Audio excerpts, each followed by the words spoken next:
வாழ்க வையகம், வாழ்க வையகம், வாழ்க வளமுடன். குரு வாழ்க, குருவே துணை. வாழ்க்கை மலரில் மே 13ஆம் தேதி இன்றைய சிந்தனை மன உறுதி.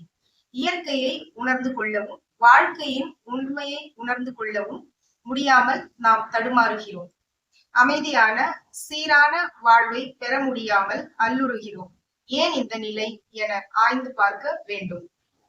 உதாரணத்திற்கு ஒன்று சொல்வேன். நீங்கள் கடை தெருவிற்கு ஒரு பையை காய்கறி வாங்குவதற்காக கொண்டு செல்கிறீர்கள். போகும் வழியில் விதவிதமான பூக்களும் பழங்களும் உள்ளன. அவற்றை வாங்கி பையை நிரப்பிக் கொள்கிறீர்கள்.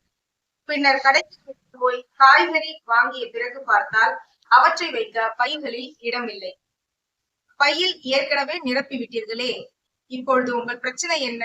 ஏற்கனவே பையில் இருப்பவற்றை எடுத்துவிட்டு காய்கறிகளை நிரப்புவதா, அல்லது காய்கறிகளை வாங்காமல் அப்படியே செல்வதா என்று, அல்லது காய்கறிகளை வாங்காமல் ஏற்கனவே வழியில் வரும்பொழுது பையில் நிரப்பிக் கொண்டு வந்தவற்றுடன் வீட்டுக்கு திரும்புவதா? கடை தெருவுக்கு புறப்படும் பொழுதே காய்கறி தான் வாங்கி கொண்டு திரும்ப வேண்டும் என்ற மன உறுதி வேண்டும். ஒவ்வொரு வகையிலும் அத்தகைய மன உறுதியை பெற்று இறைநிலையை உணர்ந்து உண்மை நெறியில் அறிவார்ந்த வாழ்க்கையை வாழ்வதுதான் தவம், மெடிடேஷன். அருட்தந்தை அவர்கள். நம்ம வாழ்க்கையில பல நேரங்கள்ல இப்படிதான் ஒண்ணு செய்ய இன்னொன்னு செஞ்சுட்டு மனசை அலைப்பாய விட்டு தடுமாறி தவிக்கின்றோம். தினந்தோறும் நம்ம வாழ்க்கையில மனசை அலைப்பாய விடுறோம்.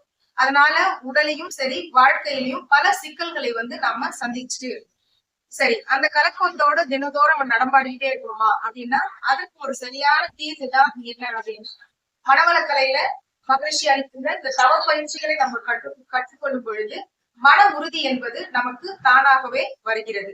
எப்பொழுது கற்றுக்கொள்ளணும், எவ்வளவு கத்துக்கணும் அப்படின்ற அளவு இருக்கா அப்படின்னா கிடையாது. சிந்தனை ஆற்றல் பெற்ற ஒவ்வொரு மனிதர்களுமே பாத்தீங்க அப்படின்னா தவத்தை கற்றுக்கொண்டு மன உறுதியோடு வாழ முடியும். இப்ப நம்ம தினந்தோறும் சமையல் அறையில பல பொருட்களை பயன்படுத்துறோம். அவற்றை தூய்மை செய்துவிட்டு மறுநாளைக்கு அதே பாத்திரத்தை நம்ம என்ன பண்றோம் அப்படின்னா, ஒரு நாள் வாழ்க்கையிலேயே ஏற்படக்கூடிய அனுபவங்கள் நல்லது ஒரு பாடம். அவ்வாறு தவ பயிற்சிகள் மூலம் நம்ம மனதை பலப்படுத்தி கொண்டே வந்தால் வாழ்க்கையில் எல்லா நிலைகளிலும் வெற்றியும் மன நிறைவும் மன மகிழ்ச்சியும் பெறுவோம் என்று கூறி சிந்தனையை நிறைவு செய்கிறேன். வாழ்க வளமுடன்.